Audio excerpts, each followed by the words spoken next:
Alors voilà, bienvenue à cette conférence qui porte sur les méthodes quantitatives en sciences humaines. Alors c'est très, très rare que cette matière donne lieu à une conférence.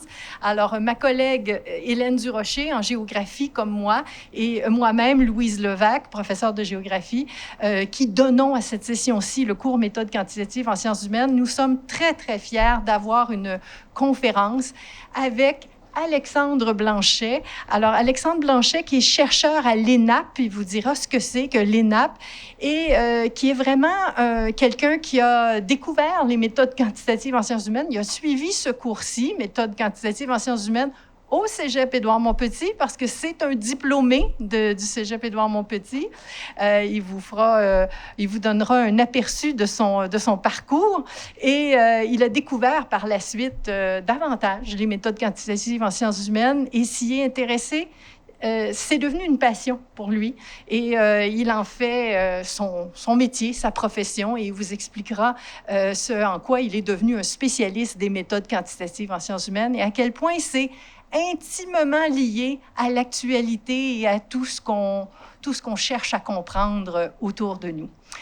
Alors, Alexandre va vous faire une présentation. Comme j'ai mentionné tout à l'heure, on vous invite à prendre des notes en ce sens, ceux qui sont à distance puis ceux qui sont devant nous, en ce sens où tenter de comprendre les exemples, c'est ça qui est important, les explications qui sont données. Et il y aura par la suite une période de questions. Alors, il y aura les gens qui sont dans la salle pourront adresser leurs questions aux conférenciers et on transmettra les questions qui viennent du Teams Live Event. Et on a pris les présences sur place. J'espère que vous vous êtes manifestés, tout le monde, à Hélène Durocher ou à moi. Et d'autre part, on a les présences aussi en ce qui concerne le Teams Live Event.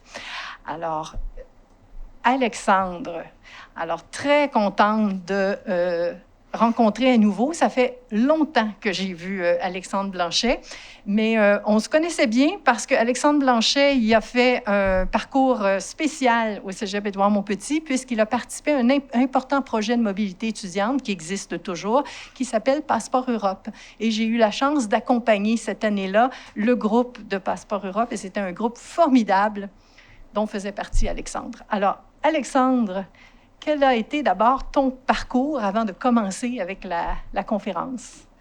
D'abord, merci Louise Hélène de l'invitation. Effectivement, mon parcours, d'abord, j'ai étudié de l'autre côté du stationnement là-bas à l'école secondaire Jacques Rousseau. J'ai ensuite traversé le stationnement pour venir faire mes études au cégep ici à Édouard-Montpetit. D'ailleurs, en m'en venant en voiture tout à l'heure, il discutait du fait que bientôt on va célébrer ou souligner l'anniversaire du 11 septembre. Le 11 septembre 2011, j'étais ici dans les corridors du cégep. C'était ma première année de cégep. Donc, moi, c'est mon souvenir du 11 septembre. Durant la deuxième année, j'ai participé à Passeport Europe. Donc, on avait évidemment le programme qui comportait l'étude des institutions de l'Union européenne. Mais un des aspects les plus formidables de cette expérience-là, c'était qu'on était un groupe d'environ une vingtaine de jeunes de votre âge et on avait la chance de se suivre dans tous nos cours. Donc, on s'est très bien connus. Moi, j'ai plusieurs amis qui sont restés de cette expérience-là. Et puis ensuite, on est allé passer 2 semaines en France et en Belgique où on a visité plein d'institutions européennes. Et on a plein de souvenirs. D'ailleurs, on en parlait d'un tout à l'heure, le jour de l'invasion de l'Irak.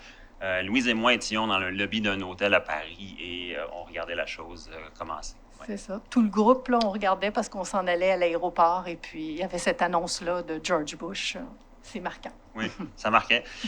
Et puis après le cégep, je vais aller faire un baccalauréat et une maîtrise en sciences politiques à l'UQAM.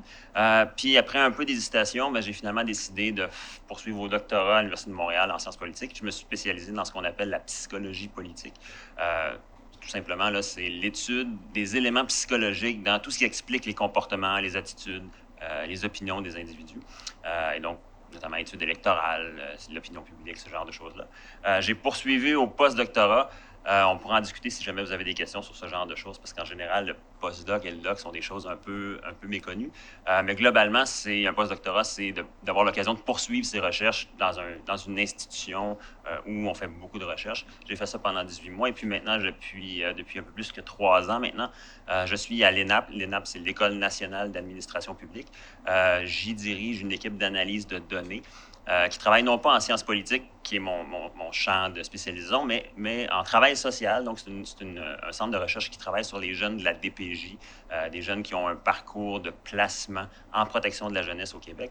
Et ce que le gros projet de recherche qu'on mène, c'est d'essayer de comprendre ce qui se passe avec les jeunes lorsqu'ils sortent à 18 ans du système de protection. Essentiellement, ce qui se passe présentement, c'est que quand les jeunes atteignent 18 ans, la DPJ leur dit essentiellement, mais voilà, vous êtes majeur maintenant, bonne chance, amusez-vous. Évidemment, ce sont des jeunes qui ont un parcours souvent assez lourd, qui ont des expériences traumatisantes et donc qui ne sont pas forcément prêts à quitter la protection à 18 ans. D'ailleurs, en population générale, très peu de jeunes quittent le foyer familial à 18 ans aussi. Hein. Et donc, on étudie un peu ce qui se passe avec ces jeunes-là quand ils sortent. Et juste pour vous donner un peu le genre de conséquences que ça peut avoir, il y a eu une commission d'enquête récemment qui s'appelait la commission Laurent et qui a déposé son rapport au printemps dernier.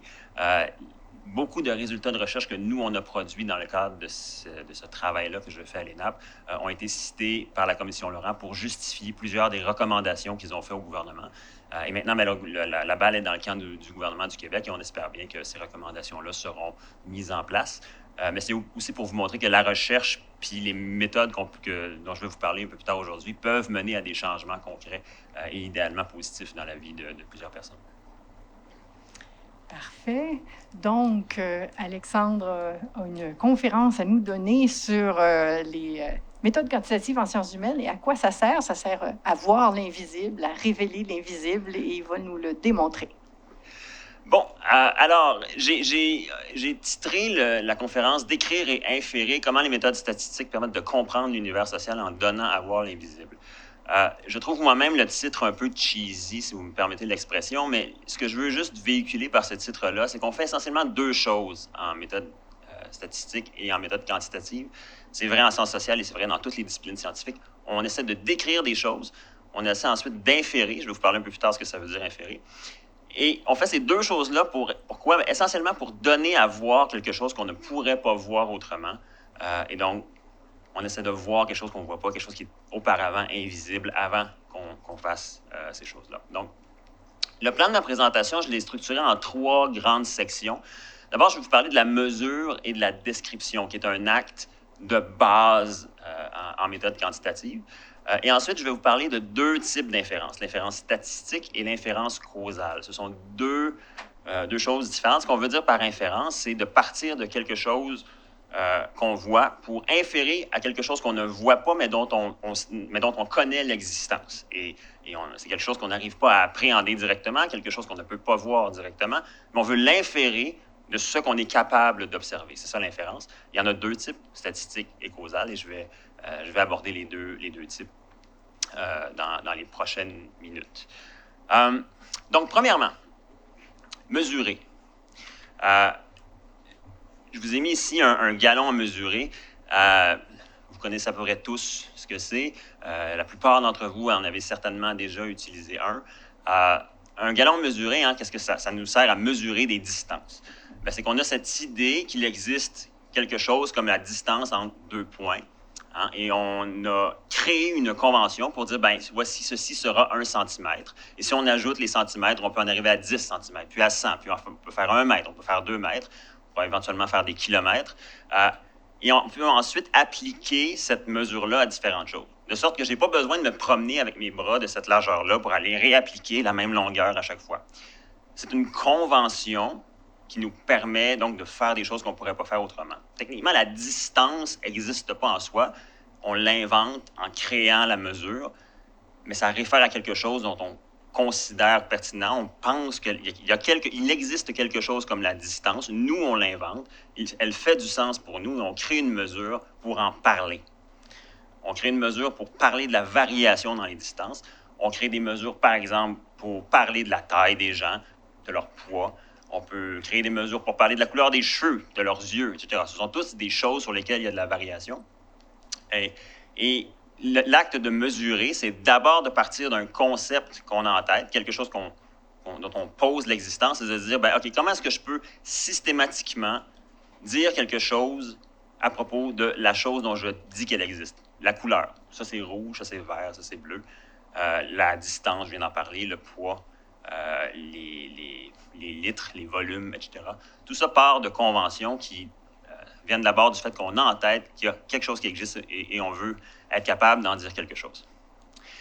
La grande force qui vient avec cet acte simple-là, c'est que si on le fait systématiquement, on peut arriver à démontrer l'existence de choses qu'on ne verrait pas autrement.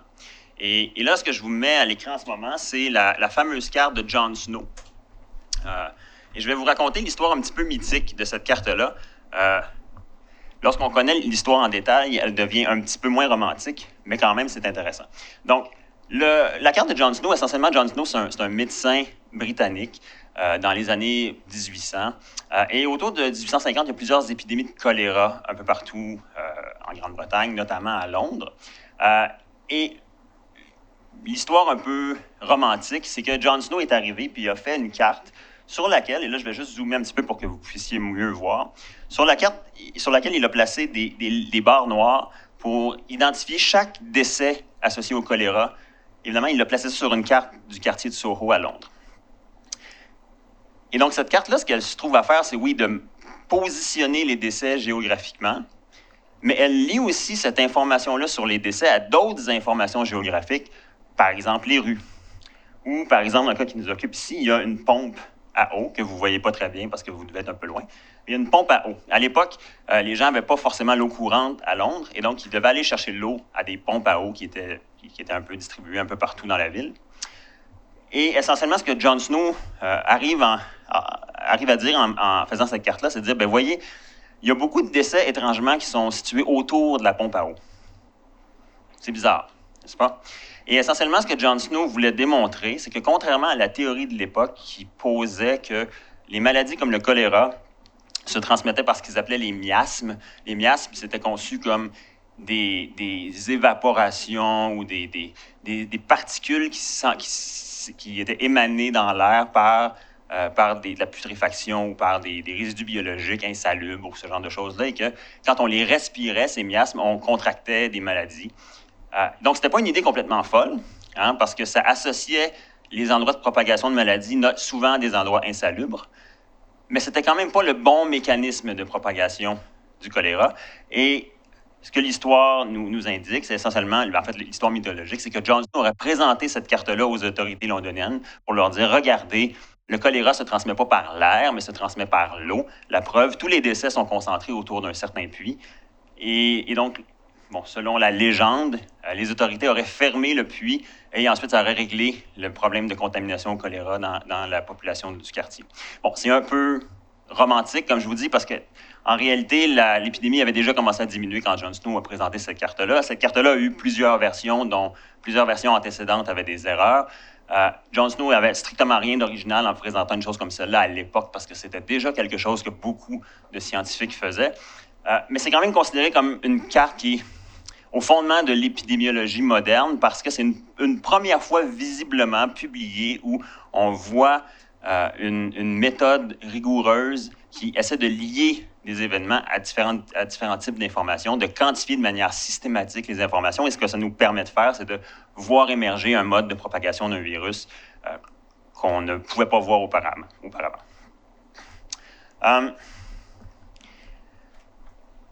Donc, juste pour vous dire que décrire les choses, ça nous permet, comme je vous dis, de voir des choses qu'on ne verrait pas. Et quand on essaie de mesurer des choses qu'on veut mesurer, c'est des choses qui varient.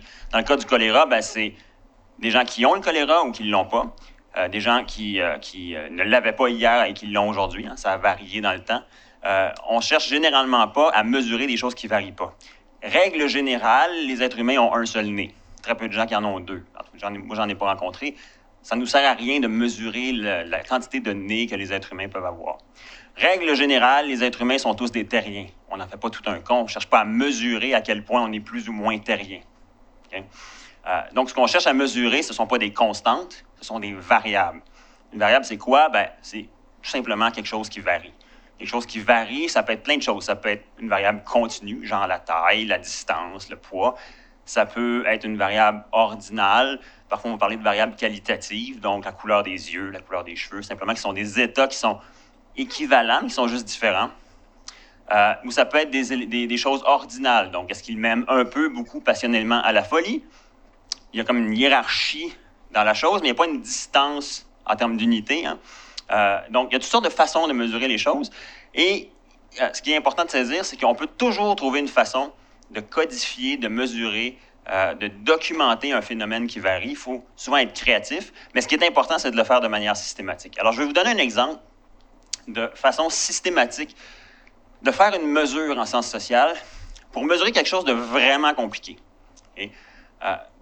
Dans l'opinion publique, en psychologie aussi et en sociologie, il y a cette conception que les individus ont en tête de par ce qu'on appelle la socialisation, c'est-à-dire la socialisation, ça réfère à les processus par lesquels on acquiert la culture, les idées, les mythes de notre société, de notre communauté, de notre pays, en grandissant, en faisant les expériences, en vivant dans cette communauté-là. Par la socialisation, donc, on acquiert certaines conceptions, certaines associations, certains stéréotypes.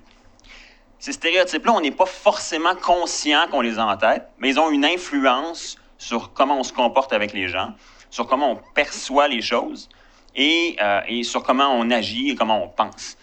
Alors, si on n'est pas conscient qu'on a des stéréotypes, comment est-ce qu'on peut mesurer les stéréotypes dans la tête des autres personnes? Bien, je vous donne un exemple ici de comment on arrive à faire ça en psychologie politique. On utilise ce qu'on appelle un test d'association implicite. Alors, je vous présente ici à l'écran, j'espère que vous voyez bien. L'idée centrale, c'est donc un participant à une étude va se présenter, sera assis devant un ordinateur. Ça peut aussi se faire par Internet à distance. Il aura devant son bureau ou sur son clavier d'ordinateur un bouton qui sera le bouton gauche et le bouton droit. S'affichera sur son écran un concept cible à gauche et un concept cible à droite. Puis au milieu va apparaître soit un concept, un mot, soit une image. Ça peut être une personne de couleurs différentes, ça peut être toutes sortes de choses. Et ce qu'on va mesurer, on va demander à la personne de classer le plus rapidement à gauche ou à droite en fonction du concept cible, ce à quoi réfère l'image.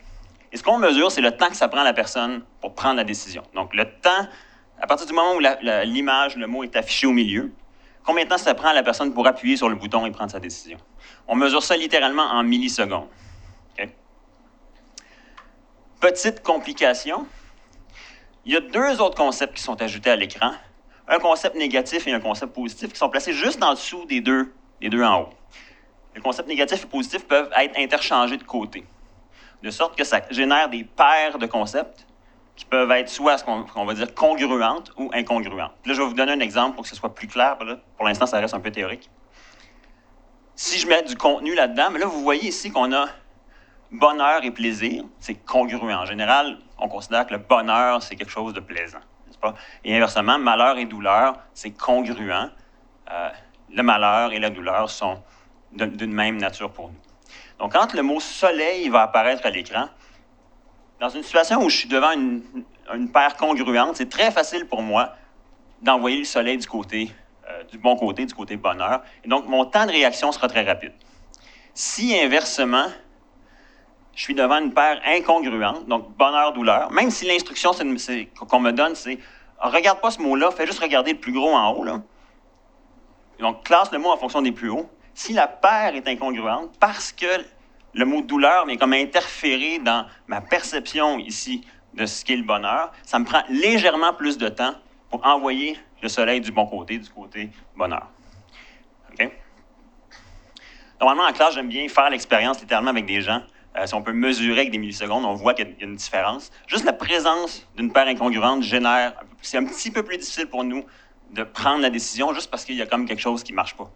Parce qu'on associe dans notre tête bonheur et plaisir, mais que l'association bonheur ou douleur ne fait pas de sens pour nous, donc il faut passer par-dessus cette association-là pour prendre la décision adéquate d'envoyer le soleil avec le mot bonheur. OK? Là, tout ça a l'air bien joli.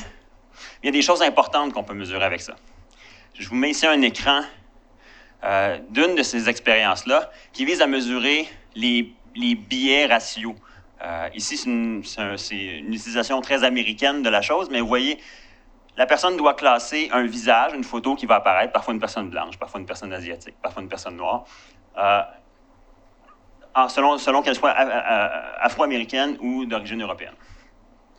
Les mots ici, good or bad, qui vont être positionnés juste en dessous pour faire les paires, ils vont être alternés de côté.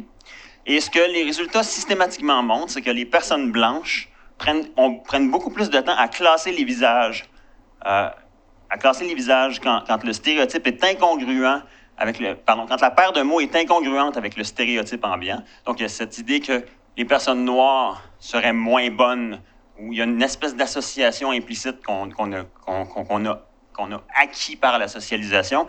Quand on fait face à une paire incongruente, donc afro-américain est bon versus européen-américain est mauvais, c'est plus difficile pour une personne blanche de placer un visage d'une personne noire du côté afro-américain parce qu'il y a une association incongruente entre le stéréotype que la personne a acquis dans sa tête et ce à quoi elle est confrontée. Et inversement, si on a un visage blanc, ce sera plus difficile pour une personne blanche de classer un visage blanc dans une catégorie américain d'origine européenne parce qu'il y a une association de pair avec le mot « bad » qui génère une espèce de blocage. On parle d'une différence de quelques millisecondes. Okay? Mais l'idée, c'est que cette association-là est tellement intégrée dans l'esprit des gens qu'on remarque des différences sur des exercices aussi simples que ceux-là. Et un des éléments les plus troublants de ces expériences-là, c'est qu'on remarque systématiquement qu'il y a aussi des proportions importantes de personnes noires qui se comportent essentiellement qui ont le même stéréotype. C'est-à-dire que il y a une proportion importante, on parle de 20 à 30 de personnes noires qui ont acquis le stéréotype que les personnes noires seraient moins bonnes que les personnes blanches. Puis on est capable de le mesurer avec ce genre d'outils-là. Donc, vous voyez, c'est très créatif, mais ça nous permet d'appréhender quelque chose qu'on ne verrait pas autrement. Comment est-ce qu'on appréhende un stéréotype dans la tête des gens? Des stéréotypes basés sur des associations en différentes idées. Mais ça, c'est un exemple par lequel on peut y arriver. Okay? Ça nous permet notamment de supposer que si même des personnes qui ne se pensent pas racistes, même des personnes qui n'ont pas d'attitude raciste en général, parce que la plupart des Blancs vont avoir plus de difficultés à classer, les photos s'il y a un stéréotype incongruent devant eux. On peut se demander quel impact ça peut avoir sur d'autres sphères de la vie, sur les perceptions que ces personnes-là peuvent avoir, sur les décisions qu'ils peuvent prendre de manière relativement inconsciente dans la vie de tous les jours. Donc, c'est un des éléments par lesquels on peut mesurer des choses qui sont difficiles à mesurer en sciences sociales. C'est un bon exemple. Donc, si je comprends bien, les personnes blanches prennent un peu plus de temps que les personnes noires à faire cet exercice. En fait, les personnes noires... En fait, ce qui est important, c'est que la paire soit... Il y a un stéréotype répandu voulant que les personnes noires soient moins bonnes que les blanches. Évidemment, c'est faux, mais le stéréotype existe. Donc, quand on fait face à une paire incongruente avec le stéréotype, donc que les personnes noires seraient bonnes par rapport au fait que les blanches seraient mauvaises, c'est plus difficile pour les personnes de classer rapidement le mot parce qu'il y a une incongruence par rapport au stéréotype. Donc, c'est vrai autant pour les blancs que pour une proportion importante de personnes noires qui ont acquis cette association-là ici, entre les deux choses. Donc, quand la paire est incongruente, c'est plus difficile. Quand la paire est incongruente avec le stéréotype général. Okay? Évidemment, ça ne veut pas dire que le stéréotype est vrai. Ça veut juste dire que ce qu'on mesure, c'est l'association entre les deux éléments qu'on essaie de poser un à l'autre. Okay? Donc, vous voyez que c'est un peu difficile, c'est très créatif comme mesure. On passe au travers on passe à côté de plusieurs problèmes. On évite de demander aux gens, est-ce que vous êtes raciste? Très peu de gens qui vont me dire, ah ouais, moi dans le fond, je suis raciste. Très peu de gens qui vont faire ça. Okay. Ou est-ce que vous avez des attitudes biaisées sans trop le savoir? Comment est-ce qu'on peut répondre oui à une question, oui ou non à une question comme ça? Par contre, si on observe des différences sur des exercices similaires à ceux-là, on peut commencer à penser que même si je ne m'en rends pas compte, probablement que j'ai été socialisé, ça laisse des traces sur des éléments importants, sur ma façon de voir, sur des réactions aussi basiques qu'une classification de cette chose-là. Okay.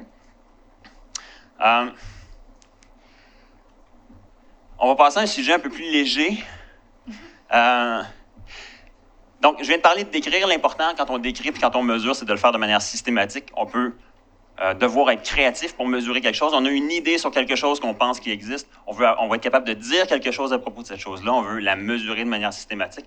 Une fois qu'on le fait, règle générale, on n'a jamais accès à l'ensemble de la population qui nous intéresse. Évidemment, on est en campagne électorale fédérale en ce moment. Vous voyez certainement des sondages à gauche, à droite. Évidemment, ce à quoi on s'intéresse, c'est aux électeurs canadiens. Évidemment, il ne fait absolument aucun sens de questionner tous les électeurs canadiens pour savoir pour qui ils ont l'intention de voter dans 3 semaines, alors qu'il y aura effectivement une élection dans 3 semaines. 2 semaines. C'est vrai, ça vient vite. Et une petite anecdote que j'aime raconter, c'est après l'élection de Trump en 2016, j'étais chez ma tante, je pense que c'était à Pâques ou un truc du genre, et ma tante est en train de brasser sa soupe. Elle préparait sa soupe pour les convives dont je faisais partie. Elle brasse sa soupe et on jasait de l'élection de Trump. Puis elle dit, ben tu sais, tu peux pas avoir une population de 300 millions, prendre un échantillon de 1000 personnes puis penser pouvoir prévoir l'élection avec ça. Puis immédiatement après avoir dit ça, elle brasse sa soupe, elle prend une cuillerée, elle y goûte, puis elle dit, ça va être bon ça. Moi, je regarde ce qu'elle vient de faire. Elle vient de brasser sa soupe.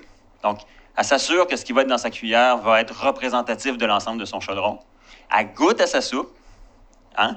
Puis là, elle fait une inférence que ce qui se trouve dans sa cuillère, ben, ça va goûter la même chose dans l'ensemble du chaudron. Mais si j'écoute ce qu'elle vient de me dire il y a littéralement 10 secondes, que l'inférence n'est pas possible, ben, techniquement, pour savoir si sa soupe va être bonne, il aurait fallu qu'elle prenne le chaudron au complet. Là, ben, nous, on n'aurait pas eu de soupe, puis je ne suis pas sûr qu'elle aurait eu beaucoup de place pour manger elle-même après au souper. Donc, on fait tous de l'inférence régulièrement. On passe régulièrement de quelque chose qui est un plus petit échantillon à quelque chose de plus large sur lequel on veut pouvoir dire quelque chose. Évidemment, dans le cas d'une soupe et d'une sauce à spaghetti, comme je vous ai mis l'image ici, l'idée, c'est qu'on ne peut pas manger ou boire tout le chaudron pour savoir s'il y a assez de sel ou s'il y a assez d'épices. On va prendre un échantillon, ça fait le boulot, ça nous donne une idée. C'est la même chose avec les sondages d'opinion publique, les sondages électoraux. On a une population qui nous intéresse, tout simplement. On ne peut pas questionner tout le monde, on peut juste prendre un échantillon. Et ce qu'on veut faire, c'est faire une inférence à partir de l'échantillon, hein, les petites flèches qui allument, là. On va faire une inférence à l'ensemble de la population. Évidemment, il faut que cet échantillon-là soit représentatif. Alors, je vais juste vous raconter une petite histoire classique de la science politique contemporaine qui tourne autour de l'élection américaine de 1936, donc aux États-Unis. Il existe à l'époque un magazine qui s'appelle le Literary Digest, qui est un magazine très réputé, légèrement républicain, et qui était très connu à l'époque. Depuis plusieurs élections, autant présidentielles que sénatoriales, ce magazine-là envoyait à ses abonnés une petite carte préaffranchie en leur demandant « Pouvez-vous juste nous indiquer pour quel candidat vous avez l'intention de voter? » Mettez ça dans la poste, c'est préaffranchi, ils n'ont pas de timbre à mettre. Ça rentre dans les bureaux du magazine, puis le magazine fait ensuite une histoire avec ça en disant « Mais voici ce que nos abonnés ont dit pour qui ils vont voter. » Lors de l'élection de 1936, le magazine pousse la chose vraiment le plus loin. Non seulement ils envoient ça à tous leurs abonnés, mais ils demandent aussi à leur département de marketing d'aller chercher les listes de leurs abonnés potentiels. Ces listes-là sont constituées de propriétaires de voitures aux États-Unis et d'abonnés au téléphone. Évidemment, on est en 1936. Donc, les propriétaires de voitures et les abonnés du téléphone sont en général des gens qui sont relativement aisés à cette époque-là. Et donc, tendance à être plutôt républicain. Le magazine reçoit 2 millions de petits cartons. Donc, ils envoient les cartons à leurs abonnés et ils envoient aussi les cartons à leurs abonnés potentiels. Donc, en leur disant, voyez, on fait ce sondage-là, vous pouvez répondre à notre sondage et par ailleurs, by the way, vous pouvez vous abonner à notre revue, vous allez pouvoir voir les résultats. Donc, il y a comme une espèce d'aspect un peu marketing dans la chose. Ils reçoivent, comme je disais, 2 millions de ces petits cartons, ils les compilent et ils arrivent à la conclusion que le républicain Alf Landon, le candidat républicain à l'époque, va gagner l'élection présidentielle par une marge absolument fantastique. De l'autre côté, il y a George Gallup. Vous voyez sa photo ici? George Gallup, c'est le premier sondeur américain. Et lui, il dit, ça n'a pas de sens, cette histoire. Moi, j'ai pris un échantillon représentatif d'Américains. Et non seulement Alf Landon, le républicain, n'est absolument pas en train de gagner cette élection-là haut la main, il va la perdre, cette élection. Et finalement, c'est George Gallup qui a eu raison. Évidemment, à l'époque, ça crée une commotion parce que les gens disent, ben voyons, le Literary Digest avait 2 millions de répondants, 2 millions, et Gallup en avait juste 5 000. Comment, au juste, il est possible que le magazine ait eu tort? Ben, la raison, comme je disais, c'est tout simplement que l'échantillon du Literary Digest n'était pas représentatif de la population américaine. C'est un échantillon plutôt républicain, d'abord parce que le magazine intéressait d'abord des personnes républicaines, et ensuite parce que les listes supplémentaires qu'ils ont utilisées pour contacter des gens qui n'étaient pas déjà abonnés étaient des gens qui étaient susceptibles d'être déjà plutôt favorables aux républicains. Donc, finalement, c'est Roosevelt qui a gagné l'élection, hein, FDR. Et la plupart d'entre vous n'avaient jamais entendu parler de Alf Landon. Okay? Il est complètement oublié dans l'histoire. Les seules personnes qui entendent parler de lui, c'est des personnes comme moi et maintenant des personnes comme vous qui se font raconter cette histoire-là. Okay? Parce que ben, c'est un des premiers événements publics qui a établi l'industrie du sondage politique comme quelque chose avec laquelle il était possible de comprendre un électorat plus large. Et puis maintenant, ben, la plupart des maisons de sondage utilisent aussi les sondages politiques pour se donner de la visibilité pour une grosse partie de leur revenu qui est aussi les études marketing. Okay? Donc, l'importance de la représentativité de l'échantillon, c'est la première chose que je veux que vous reteniez sur l'inférence statistique. La deuxième chose, c'est la variation normale qui vient avec le fait de faire des échantillons. Quand on prend une cuillère de la soupe, on veut savoir si elle est assez salée ou pas. On n'a pas besoin de compter au microgramme le nombre de molécules de sel. On veut juste savoir si ça goûte-tu à peu près correct ou pas. C'est suffisant pour nous donner une idée de si c'est assez salé ou pas. Si, après une seule cuillère, on n'est pas sûr, on peut en prendre une deuxième. Hein? Ça va nous confirmer ou pas notre impression. Et on assume qu'il y aura toujours un petit peu de variation dans chacune des cuillères. Mais c'est exactement la même chose avec les sondages. Et là, juste pour vous démontrer concrètement ce que ça veut dire, hier soir, OK, en fait, c'est littéralement hier soir que j'ai fait ça, j'ai pris mon logiciel d'analyse de données, puis j'ai créé une population de 25 millions de personnes, donc 25 millions de lignes dans un fichier Excel, si vous voulez. Et je leur ai donné les mêmes préférences que lors de la dernière élection fédérale. Okay? Donc ici, on a 2,38 % des gens qui ont voté pour les autres partis, 7,63 qui ont voté pour le Bloc, 15,98 pour l'NPD, etc. Donc, il y a littéralement 25 millions de lignes dans un fichier Excel, et ces lignes-là ont ces préférences-là. Et là, ensuite, je dis à mon logiciel, OK, fais un premier sondage de 1000 personnes, sélectionne au hasard 1000 lignes dans mon fichier Excel, puis dis-moi c'est quoi les proportions d'intention de vote de ces 1000 lignes-là. Je voudrais juste qu'on se concentre sur le NPD, le Parti conservateur puis le PLC, là, parce que c'est un peu plus clair. On voit ici la différence entre 15,7 puis 15,98. On est à peu près sur le bon chiffre. Ça, on sait que c'est le bon chiffre dans la population de 25 millions. Mon sondage de 1000 personnes, 1000 lignes, me donne 15,7. On n'est pas loin. Ici, 34,33 puis 34,20. Encore, on n'est pas loin. Ici, le vrai chiffre, c'est 33,13, puis le chiffre que j'obtiens dans mon sondage, 34,20. Petite différence d'à peu près 1 point de pourcentage. On n'est pas loin. Eh bien, je fais un deuxième sondage. Pour l'NPD ici, dans ce deuxième sondage-là, on obtient 15,6, comparativement à 15,98. On est encore pas mal proche du vrai chiffre. Ici, pour le Parti conservateur, on obtient 39,8, alors qu'on sait que le vrai chiffre, c'est 34,33. Oh, quand même une bonne différence. Puis ici, pour le Parti libéral, 29,7, alors qu'on sait que le vrai chiffre, c'est 33,3. 33,13, pardon. Puis, bon, juste pour l'exercice, si je fais un autre sondage, j'obtiens 15, 34,7. On revient à peu près dans les mêmes eaux. 32,90. On revient encore à peu près dans les mêmes eaux que le vrai chiffre. Donc, vous voyez que, juste par hasard, j'ai obtenu un sondage qui s'écartait quand même pas pire du vrai chiffre, là. Ici, la beauté de la chose, c'est que nous, on sait c'est quoi le vrai chiffre, parce que c'est moi qui ai créé la population hier soir. Okay? Dans la réalité, on ne sait pas c'est quoi le vrai chiffre. Puis, la population ici n'a absolument pas changé. Mais les chiffres changent, mais la population ne change pas. Pourquoi? Bien, tout simplement parce que sur une population de 25 millions d'électeurs, si je prends des échantillons de 1000 personnes, il y a des milliards et des milliards et des milliards d'échantillons qui sont possibles d'être tirés de cette population-là de 25 millions d'électeurs. Un échantillon différent, qui se différencie juste par une seule personne qui n'est pas la même, c'est un échantillon qui est différent de l'autre. Évidemment que si je prends 7, 8, 12 échantillons, il n'y aura probablement aucune des 1000 personnes à chaque fois qui seront dans 2 échantillons. Mais il va toujours y avoir un peu de variation juste par le fait que les échantillons ne sont jamais exactement pareils. Puis, ça me mène à un dernier truc sur l'inférence statistique.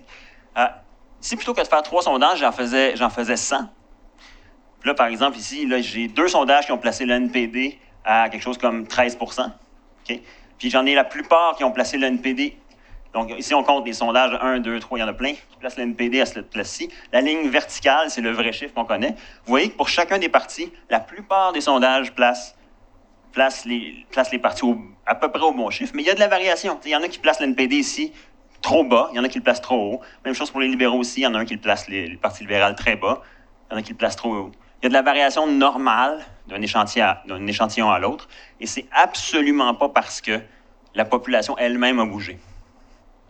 Donc, quand on vous dit ces temps-ci que l'opinion publique a bougé, moi, quand je regarde ça, je suis toujours sceptique, parce que je sais qu'il est absolument possible qu'on voit de la variation dans les chiffres de sondage, qu'il n'y ait absolument aucunement un lien avec un mouvement dans la population, mais qu'il soit simplement lié au fait que l'échantillonnage varie d'un sondage à l'autre. Tout ça est lié à ce qu'on appelle la marge d'erreur. Vous allez éventuellement voir ça dans votre cours, les marges d'erreur, les intervalles de confiance, parce qu'on est capable de mesurer cette incertitude-là puis de dire, bien, je sais que le vrai chiffre est probablement entre telle valeur et telle valeur. Et c'est pour ça que l'inférence statistique est très importante, parce qu'on est capable de mesurer notre incertitude. Et donc, là, j'ai mis une figure de notre ami Philippe Gifournier, qui est professeur dans un cégep dont j'oublie le nom et qui est régulier... Saint-Laurent. Et qui est régulièrement dans les médias. Bien, vous voyez, c'est exactement ce qu'il fait. Il essaie de mettre des couleurs pour exprimer cette incertitude-là. On a le chiffre au milieu, qui serait, par exemple, sa projection me dit, bien, le milieu de ma projection, c'est 31 pour le Parti libéral. Bien, c'est probable qu'il soit un petit peu en haut, un petit peu en bas. Il y a une certaine incertitude quant aux chiffres réels. Okay? C'est le fameux site QC 125 Canada. Oui. Si vous ne connaissez pas, c'est Philippe Gifournier. Il est souvent dans les médias si vous regardez, si vous êtes mordu des élections et ce genre de choses-là. Donc, quand les journalistes, après un débat, le Parti libéral baisse de 2 %, ils disent « Ah, bien, Justin Trudeau, quelle performance minable de Justin Trudeau, il est en chute libre. » On va se calmer. Il y a du mouvement dans les sondages qui est uniquement du bruit statistique. Et pour qu'on conclue qu'il y a réellement du mouvement, il faut qu'on voit quelque chose de suffisamment fort pour dire, OK, ça ne peut pas être juste le fruit du hasard. C'est trop fort pour que ce soit uniquement la chance de l'échantillonnage qui génère cette différence-là. C'est là qu'on va conclure qu'il y a effectivement quelque chose qui se passe. Donc, inférence statistique, on part d'une population et on veut pouvoir dire, on part d'un échantillon et on veut pouvoir dire quelque chose à propos d'une population. Il y a de l'incertitude autour de ça, il y a du mouvement naturel qui vient avec l'échantillonnage, mais on est capable de mesurer cette incertitude-là. Vous allez probablement apprendre ça cette session-ci. Le dernier type d'inférence que je vais aborder avec vous, à mon avis, c'est la plus intéressante. C'est une dont on parle encore relativement peu, mais c'est celle qui occupe le quotidien d'à peu près tous ceux qui font de la science dans le monde. Parce que la première chose qu'on fait, c'est qu'on prend des mesures, on essaie de décrire des choses. Ensuite, on essaie de partir de nos observations de notre échantillon pour dire quelque chose de plus large sur nos populations. Mais au final, on fait ça pour quoi? On fait ça pour expliquer des phénomènes. On essaie de trouver les causes aux phénomènes qu'on observe.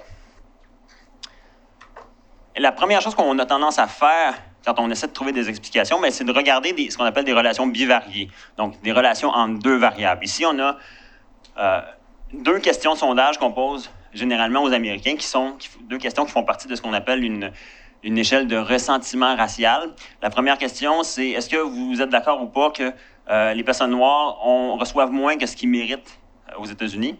Et l'autre question, c'est celle en beige. Est-ce que vous êtes d'accord que les Américains moyens reçoivent moins que ce qu'ils méritent dans la vie? On voit que pour les électeurs de Clinton en 2016, donc lors de l'autre élection présidentielle américaine, celle que Trump a gagnée, c'était 57 % et 57 % pour les deux qui étaient d'accord à dire que les Noirs recevaient moins que ce qu'ils méritaient et que l'Américain moyen recevait moins que ce qu'il méritait. Alors que chez les électeurs de Trump, 64 % des électeurs de Trump étaient d'accord pour dire que les Américains moyens recevaient moins que ce qu'ils méritaient et seulement 12 % étaient d'accord pour dire que les personnes noires recevaient moins que ce qu'ils méritaient. Donc, vous voyez qu'on commence à se dire, OK, est-ce que le racisme a quelque chose à voir avec le fait de supporter Trump? Parce qu'il y a clairement ici une différence assez forte. Donc, c'est une des premières questions qui peut nous venir en tête quand on regarde ce genre de choses-là. Autre exemple en sciences politiques, c'est ce qu'on appelle les échelles d'autoritarisme. L'autoritarisme, c'est quelque chose que moi-même j'ai étudié, sur lequel j'ai publié des articles. C'est une disposition de la personnalité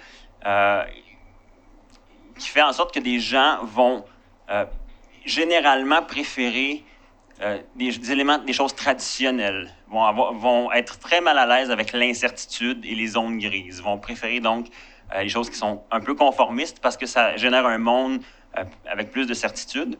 Il y a toute une histoire autour de ce concept-là. L'important ici, c'est que Cette échelle-là est corrélée avec la probabilité de voter pour Donald Trump en 2016.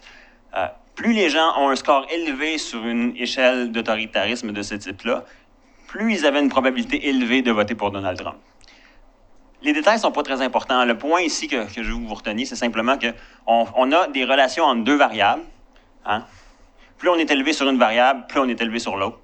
Une relation pourrait aussi être inverse. Plus on est élevé sur une variable, plus on est bas sur l'autre. Okay? Mais ça demeure une relation entre deux variables. Puis, les relations entre deux variables, ben, c'est toujours bien qu'une relation entre deux variables. Par exemple, ici, on peut noter qu'il y a une corrélation, donc une relation entre deux variables très importante entre le nombre de personnes qui sont mortes noyées dans une piscine et le nombre de films dans lesquels Nicolas Cage est apparu dans une année. Évidemment que ça n'a absolument rien à voir. C'est pas parce que Nicolas Cage apparaît dans un film qu'il y a plus de noyés cette année-là, ça n'a aucun sens. Okay?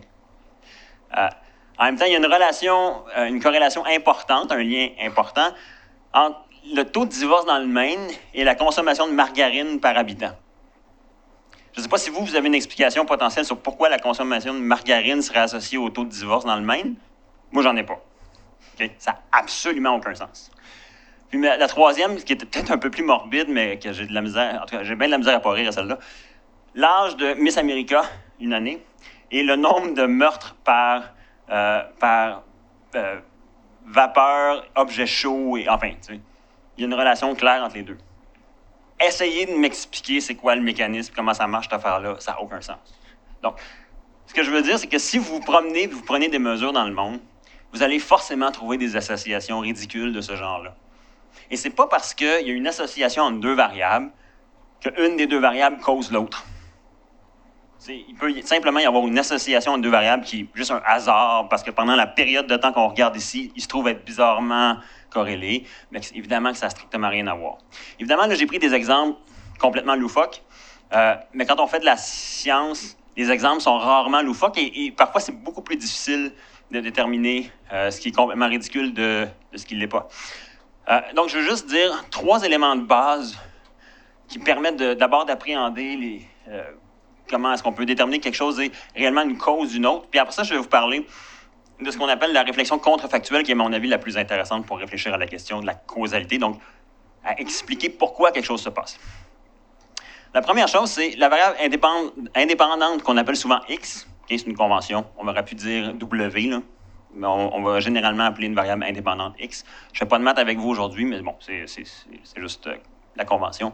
Doit survenir avant la variable indépendante X, excusez-moi, doit survenir avant, donc la variable explicative doit survenir avant la variable qu'on essaie d'expliquer, qu'on appelle généralement Y.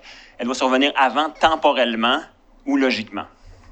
Qu'est-ce que ça veut dire? Bien, si je saute par la fenêtre ici, là on est au 2e étage, je saute par la fenêtre, je me casse les jambes.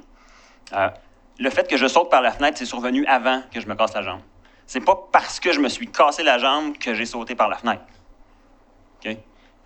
Mon saut est arrivé avant ma jambe cassée. Logiquement aussi, ça fait absolument aucun sens que je sois sauté par la fenêtre parce que je me suis cassé la jambe. Ça fait pas de sens. Okay?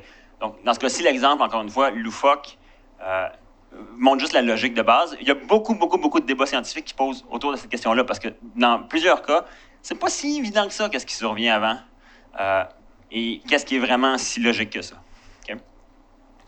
Deuxième condition, il doit y avoir une association entre les deux variables. Si, par exemple, ma thèse, c'est que les personnes qui ont les yeux bleus sont moins gentilles dans la vie, mais que je vais collecter des données puis que je me rends compte que les personnes qui ont les yeux bleus ne sont pas plus ou moins gentilles que les personnes qui ont les yeux d'une autre couleur, je n'ai pas d'association statistique qui me permet de dire effectivement que les gens qui ont les yeux bleus sont moins gentils. Okay? Donc, c'est un élément de base. Il faut que j'observe effectivement qu'il y a une différence, que mon phénomène existe réellement. Et finalement, un des éléments qui est sans doute un des plus importants, l'association entre les deux variables, celle qu'on essaye d'expliquer et celle qu'on pense qui est la source de l'explication, cette association-là ne doit pas être due à une autre variable antérieure. Et là, le meilleur exemple que je peux vous donner, imaginez que je suis maire de Montréal, ou que vous êtes maire de Montréal, tiens. Et il y a quelqu'un qui vient vous voir et qui dit, vous savez, on vient de constater que plus il y a de pompiers pour combattre un incendie, plus les dégâts sont importants une fois qu'ils quittent les lieux. Et là, la question, c'est, vous n'irez pas publiquement dire, là, les pompiers, calmez-vous, arrêtez d'être si nombreux à combattre les incendies, vous générez des dégâts beaucoup trop importants. Non. La raison pour laquelle il y a plus de pompiers dans certains incendies que dans d'autres, c'est parce que l'incendie est plus intense dans certains cas que dans d'autres. Et donc, quand l'incendie est plus intense, on envoie plus de pompiers. Et parce que l'incendie est plus intense, il y a aussi plus de dégâts. Donc, ce n'est pas les pompiers ou le nombre de pompiers qui génèrent les dégâts au bâtiment, c'est l'intensité de l'incendie. Okay?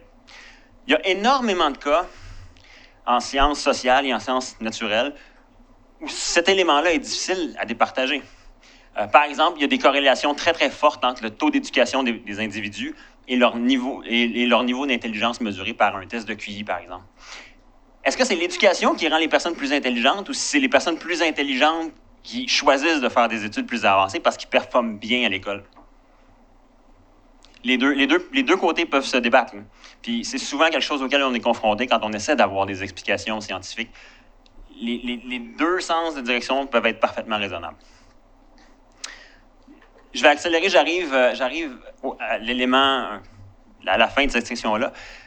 La façon la plus utile pour moi de penser à la causalité, c'est non pas de dire C, la cause a causé B, mais c'est plutôt de réfléchir à la façon inverse. Si C n'était pas arrivé, alors B ne serait pas arrivé. C'est ça la thèse. Si je dis C a causé B, c'est aussi équivalent à dire, si C n'était pas arrivé, alors B ne serait pas arrivé. Ça nous permet de poser des questions comme celle que j'ai mis en rouge en ce moment. Si Alphonse n'avait pas lancé une boule de quilles dans sa fenêtre, est-ce que sa fenêtre serait brisée en ce moment? On peut dire, c'est le fait qu'Alphonse a lancé une boule de quilles dans sa fenêtre qui fait que sa fenêtre est brisée. Je peux aussi dire, mais s'il n'avait pas lancé sa boule de quilles, est-ce qu'elle serait brisée, sa fenêtre? Encore, si Roger n'avait pas fumé pendant 50 ans, est-ce qu'il y aurait quand même le cancer du poumon aujourd'hui? Ou encore, si je n'étais pas vacciné, est-ce que j'aurais eu la COVID dans le dernier mois? Est-ce qu'il y a quelqu'un ici qui est doublement vacciné, qui n'a pas de problème à le dire? Oui? Tiens. C'est quoi ton nom? Angelica. Tu as eu ta deuxième dose quand? Un mois. OK, super. D'abord, félicitations, c'est la chose à faire. Hein? Angelica, donc, tu as eu ta deuxième dose il y a un mois et tu n'as pas eu la COVID depuis le dernier mois. Okay. Donc, on a notre réponse. Tu n'as pas eu la COVID dans le dernier mois. Est-ce que tu pourrais m'amener Angelica qui n'a pas été vaccinée? Parce que je voudrais demander si elle a eu la COVID dans le dernier mois. Non? Est-ce qu'il y a quelqu'un qui a la version de lui-même pas vacciné à m'amener? Je voudrais poser la question. Oui? Oui? OK. Puis là, tu as été vacciné, puis tu ne l'as pas attrapé non plus une deuxième fois. OK. Est-ce que tu as la version de toi qui n'a pas eu la COVID avant de te faire vacciner? Parce que moi, je veux savoir si le vaccin est lié à la fait de ne pas attraper la COVID. J'ai besoin de l'autre version, pas celle qui est devant moi, parce que là, j'ai la réponse. Je veux poser la question à l'autre personne, la même personne que toi, mais qui n'a pas eu son vaccin. Donc, vous voyez, l'idée, c'est juste que on n'a pas accès à Angelica non vaccinée depuis 2 doses. On n'a pas accès à... C'est quoi ton nom? Laurence. On n'a pas accès à toi qui as vécu une COVID différente, donc soit qu'il ne l'a juste pas eu puis qu'il a eu ces 2 doses de vaccin, ou qu'il n'aurait pas eu ta deuxième dose de vaccin, ou ta première, là, je présume que ça peut être juste une dose si tu as eu... Okay. On n'a pas l'autre version de toi sans les doses de vaccin. Tout ce qu'on a, c'est la personne devant nous qu'on observe effectivement. Mais on n'a pas le contrefactuel de cette personne-là. Et donc, là où je veux en venir, c'est que la réponse à la question, si je n'étais pas vacciné, est-ce que j'aurais contracté la COVID dans le dernier mois?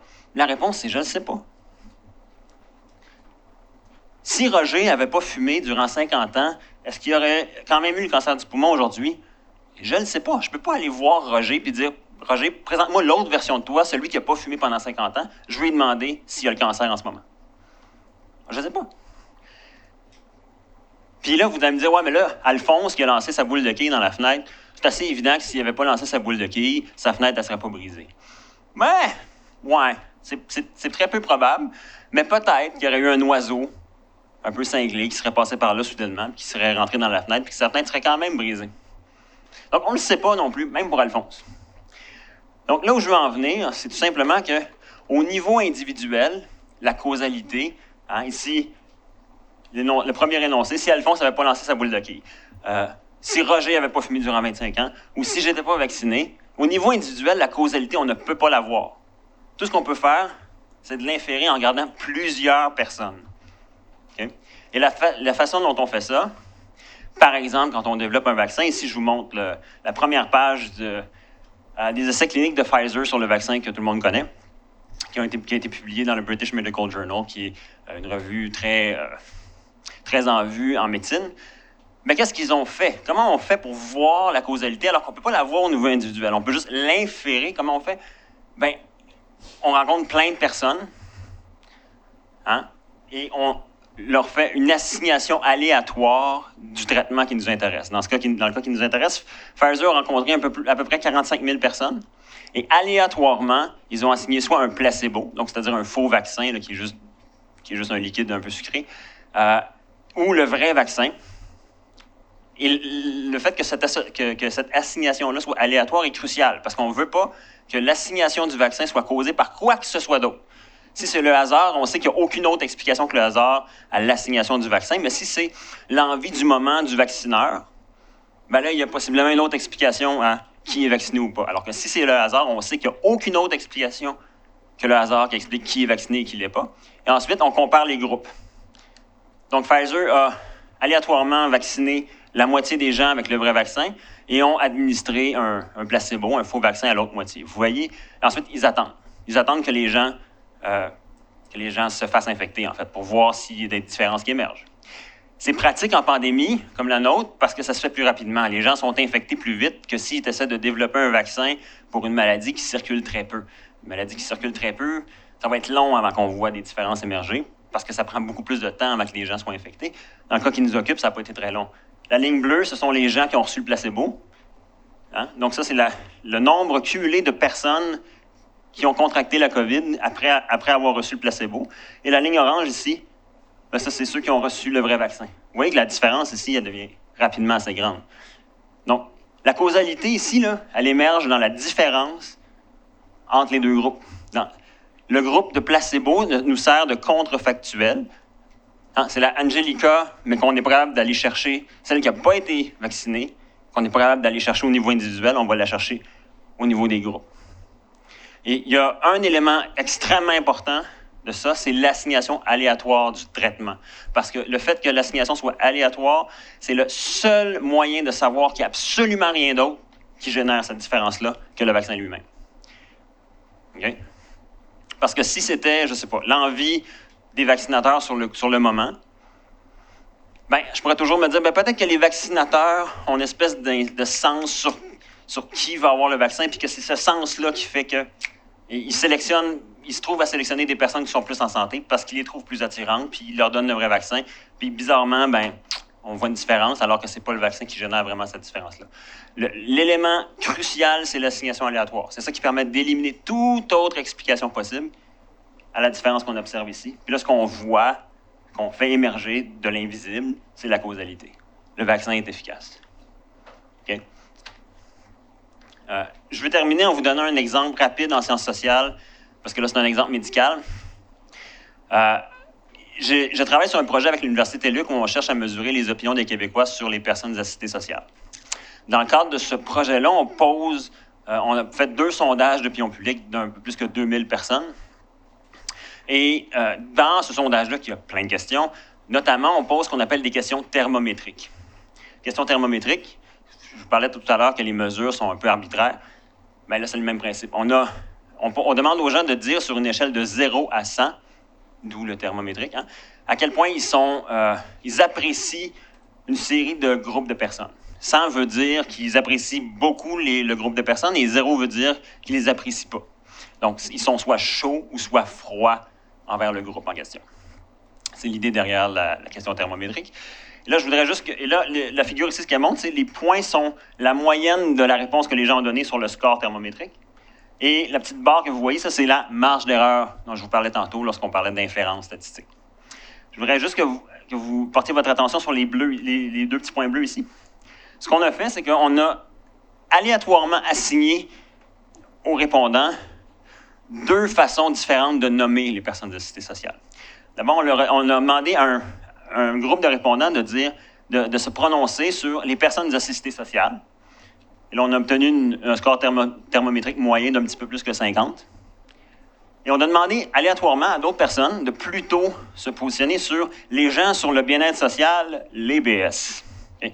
C'est un peu gras comme énonciation, mais c'est volontairement, le but, c'est de voir, est-ce qu'il y a un effet fort à nommer négativement les groupes de personnes? Puis vous voyez que ce qu'on obtient ici, c'est un score nettement inférieur. Okay? Dans les deux cas, c'est pas très élevé, mais c'est nettement inférieur si j'appelle les personnes de manière péjorative. On obtient un score là, ici d'à peu près 45 points sur 100. Et c'est significativement différent. Donc, encore une fois, ici, l'exemple est très simple, mais c'est juste pour vous dire qu'il n'y a aucune autre explication possible pour expliquer la différence entre ces deux scores-là que le fait qu'on a nommé différemment un même groupe de personnes. Okay? Et c'est là qu'on voit émerger la causalité, parce qu'il n'y a aucune autre explication possible. C'était une assignation aléatoire. Okay? Voilà, j'espère que je n'ai pas été trop lourd et que je vous ai donné un peu le goût de développer les choses en méthode quantitative, mais c'est les questions les plus fondamentales qu'on se pose, puis ensuite, vient des choses comme un peu de mathématiques, un peu de statistiques, puis un peu de programmation de logiciels. Mais je pense que le fondement est essentiellement là. Absolument. Merci. Merci beaucoup. Bien intéressant. Voilà. On arrive donc à la période de questions. Alors, je me demandais, Hélène, est-ce qu'on a des questions qui nous viennent des gens à distance? D'accord, parfait. Alors, je rappelle que les gens qui sont à distance dans le Teams Live Event, vous pouvez poser des questions dans la section questions et réponses. Alors, elles seront transmises aux conférenciers. Alors, du côté des gens sur place, des questions? Pour, par exemple, éclaircir un exemple qui a été donné ou aller plus loin. Oui? Vous avez montré un tableau de américains de qu'est-ce qu'ils pensaient des... s'ils pensaient positivement ou négativement des Noirs. Oui, exactement ce tableau-là. Mais je trouvais que... Est-ce que le tableau est en train d'assumer que l'Américain de moyenne n'est pas un Noir? En fait, c'est une belle question parce que c'est justement une des choses qu'on essaie de voir avec ça. Quelle est la conception que les gens ont de ce qu'est l'Américain moyen? Je veux dire, puis c'est quand même étrange que les électeurs de Trump ont tendance à considérer que l'Américain moyen ne reçoit pas ce qu'il mérite, mais inversement que les Noirs ne méritent pas plus que ce qu'ils ont. Donc, est-ce que c'est-à-dire que tu n'inclus pas les Noirs dans l'Américain moyen? Exactement. C'est en partie, effectivement, c'est le genre de choses qui c'est un des éléments d'interprétation qu'on peut avoir en regardant cette figure-là. Ouais. Merci beaucoup. Très bonne question.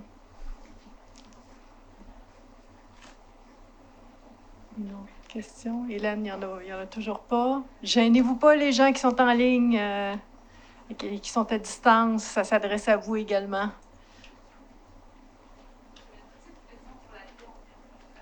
Sur la dernière exemple, sur le chaud et le froid, l'assignation aléatoire, l'importance. Je parle assez fort. Peut-être pour que ce soit entendu pour les Teams Live Event, c'est pour ça qu'on vous apporte le micro. Donc, on parlait d'assignation aléatoire pour les exemples à la toute fin. On parle d'un échantillon de même taille dans ce cas-ci pour la question qui a été posée. Oui. OK.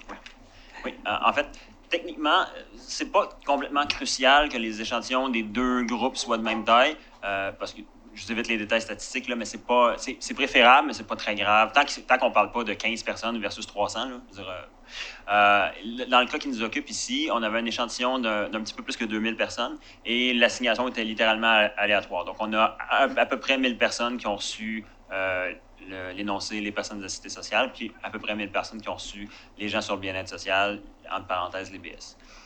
Donc, c'est deux groupes comparables. Puis, je vous ferai remarquer, puisqu'il y a uniquement 1000 personnes qui ont répondu à chacun des énoncés en bleu, mais vous allez remarquer que les marges d'erreur, les intervalles de confiance sont un petit peu plus larges que pour les autres questions. Pourquoi? Bien, parce qu'on est un petit peu plus incertain quant au vrai pourcentage, parce qu'il y a moins de monde qui ont répondu à ces questions-là, alors que les autres, bien, les 2000 répondants ont répondu à toutes les questions. Donc, l'intervalle de confiance est plus restreint. On est plus certain du vrai chiffre. Alors que quand il y a moins de personnes, bien, on est moins certain. Donc, le tableau comprend aussi, en tout cas, l'opinion à propos d'autres personnes et des partis également. Là. Ben oui, c'est une des choses qu'on aime faire avec ce genre de mesures-là, puis ça permet peut-être d'aborder un peu la question de la mesure, c'est que les mesures thermométriques, une des choses importantes, c'est de mesurer ce qu'on appelle le groupe de référence ou le groupe auquel la plupart des répondants vont s'identifier.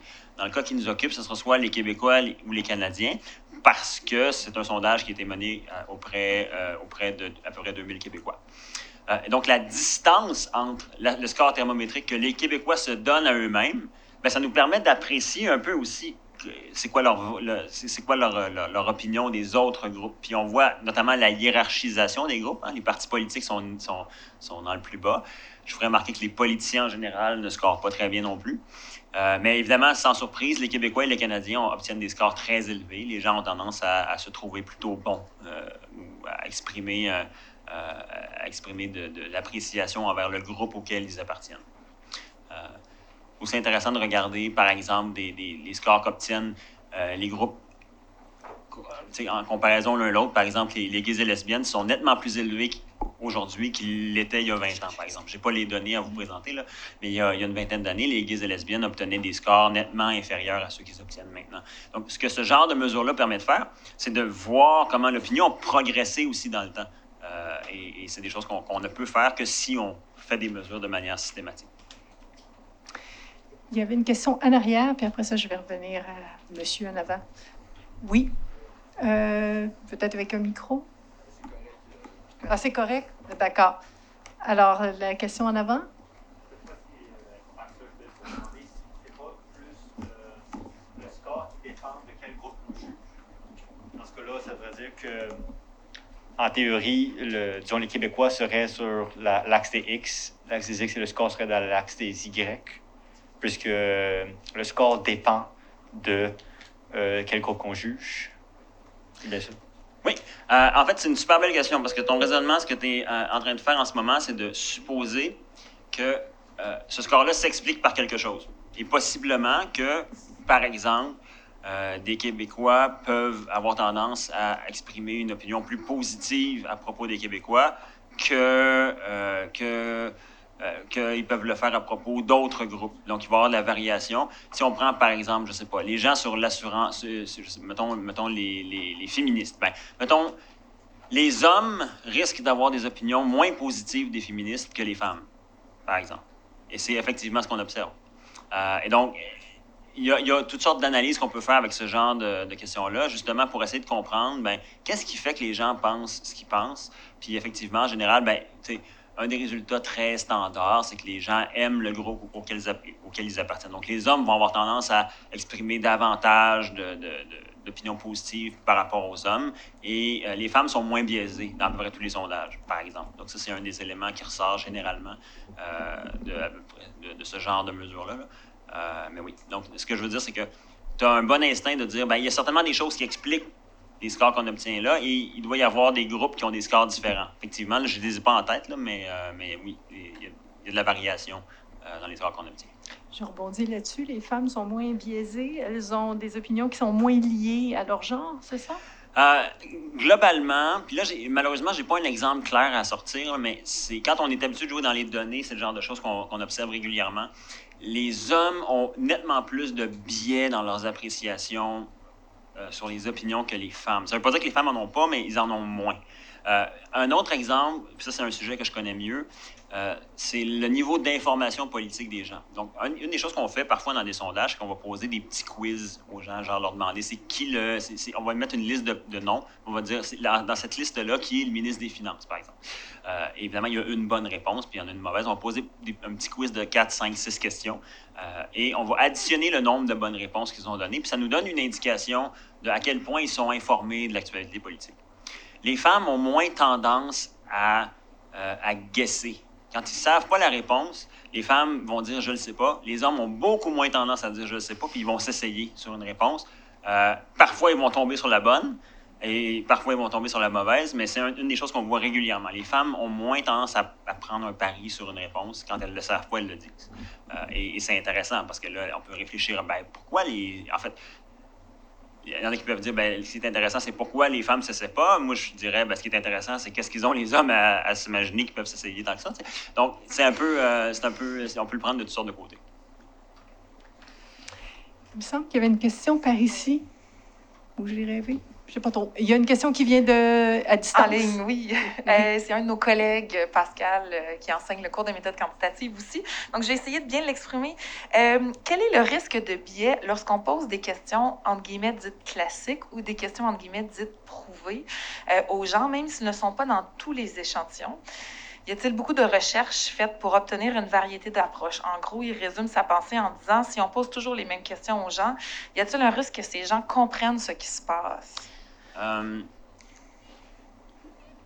La question suppose certaines choses. D'abord, que les gens sont exposés de manière répétitive aux questions de sondage standardisées qu'on utilise, ce qui, à mon avis, n'est pas raisonnable. Dans le sens que, il y a deux choses. On pose souvent des questions pour mesurer certains éléments qui sont les mêmes questions. On a des échelles standardisées pour mesurer des choses qu'on veut mesurer. Un peu comme je vous montrais tout à l'heure, le gallon à mesurer pour mesurer les distances. On a le même genre de choses en sciences sociales.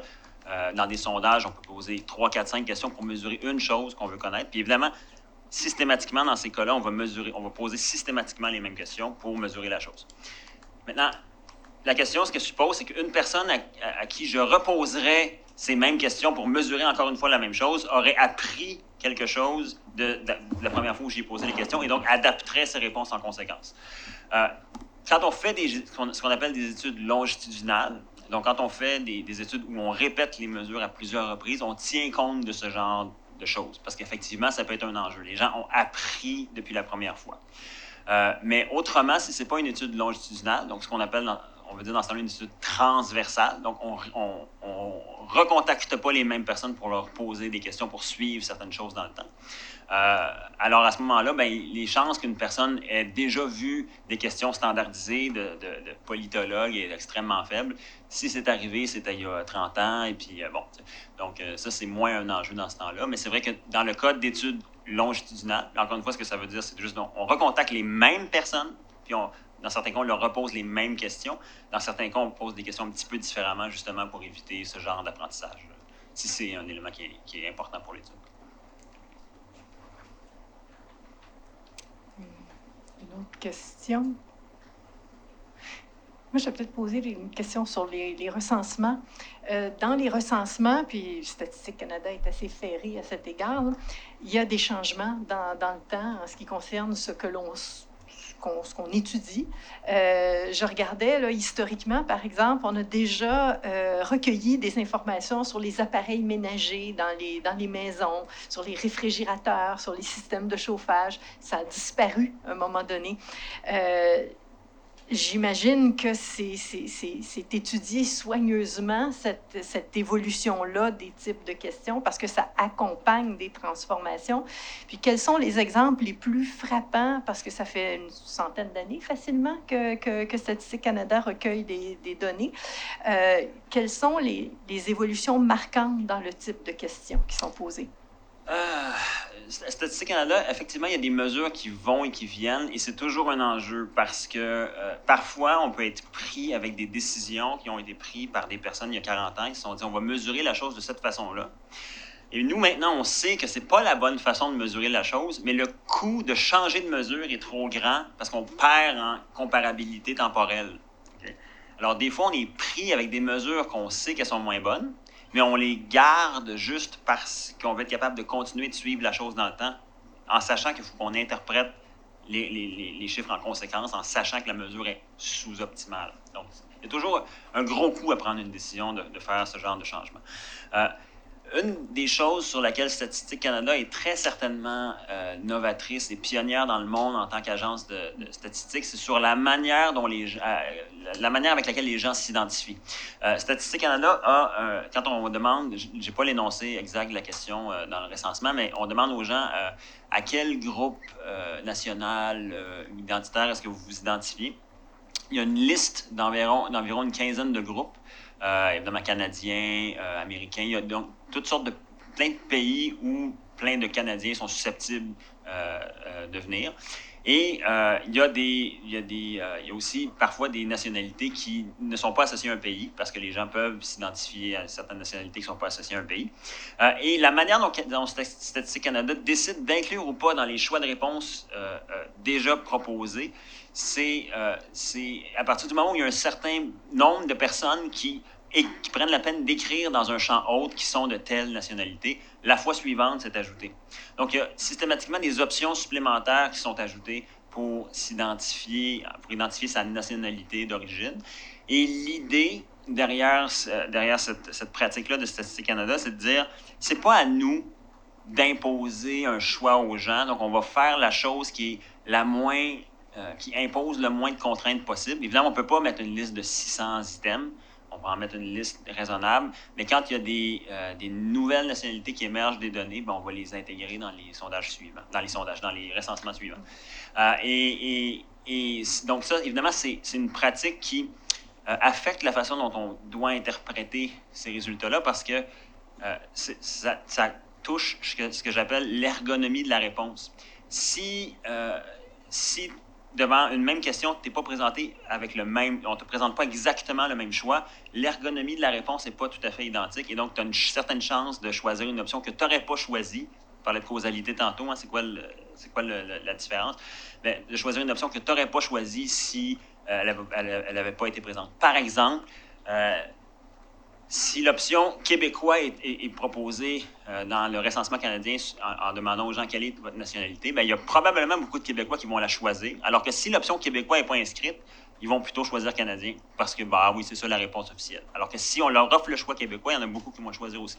Donc, l'ergonomie de la réponse a un impact, puis ça affecte la façon dont on doit interpréter les réponses. C'est vrai pour Statistique Canada, mais c'est vrai aussi pour plein d'études. Par exemple, en sciences politiques, on a ce qu'on appelle les études électorales canadiennes, qui depuis environ les années 60 sont des séries de sondages qui sont menés par des politologues. Il y a des comités de politologues dans plein d'universités canadiennes qui se réunissent pour décider quelles questions on pose. Et on fait plusieurs sondages autour de chaque élection fédérale. Évidemment qu'il y a systématiquement des enjeux sur, OK, en 1968, on posait la question avec des tournures de phrases parfois un peu misogynes. Mais là, si on change la question, est-ce qu'on change maintenant le chiffre puis la façon dont on est capable de suivre les chiffres ou on garde... Il y a des débats de cette nature-là. Puis c'est là aussi, c'est pour ça que je vous ai parlé de 3 choses. Mesure, inférence statistique, parce qu'on fait des sondages pour inférer, puis causalité, parce qu'on sait que les moindres différences peuvent générer des mesures aussi différentes. Hein. La mesure elle-même n'est pas imperméable aux raisonnements causaux eux-mêmes. Ça affecte effectivement les mesures et puis c'est un enjeu important en recherche. Puis évidemment, dans les sondages, oui. Ce qu'on utilise, là, les catégories sont fondamentales et déterminent certaines réponses. C'est très facile dans un sondage d'écrire une question qui va générer une certaine réponse. Puis parfois, c'est plus subtil que ce qu'on pense. Parfois, on sait très bien, par exemple, là, je ne commencerai pas à élaborer sur la recherche très technique de ça, mais l'ordre des questions a une importance pour les réponses qu'on obtient. Si je pose juste avant de demander aux gens, je ne sais pas, est-ce que vous êtes pour ou contre la peine de mort, puis que juste avant, je leur dis, l'année dernière, il y a eu un meurtrier abominable qui a tué 12 personnes. Est-ce que vous êtes au courant? Puis là, ils me disent non. Puis ensuite, je leur pose, est-ce que vous êtes pour ou contre la peine de mort? Ceux qui se sont fait poser la question sur le meurtrier abominable, vont en général avoir des scores vont être davantage favorables à la peine de mort. C'est pas parce qu'ils sont vraiment d'accord, c'est juste parce que juste avant, je leur ai parlé d'un meurtrier abominable puis que ça a affecté la réponse qu'ils ont donnée immédiatement après à la question suivante. Donc, il y a plein d'enjeux comme ça dans la mesure qui sont discutés régulièrement là, quand on fait des sondages. Hélène, est-ce qu'on a une autre question? Non, les gens sont tranquilles en ligne. Alors voilà. Est-ce qu'on a une question encore de la salle? Aucune? Bien, j'espère que ça a pu éclairer un peu. Puis en méthode quantitative en sciences humaines, Hélène et moi allons continuer. On va faire du village sur ce qui a été dit par Alexandre, que je remercie à nouveau. Merci, c'était très éclairant. Ben, ça fait plaisir.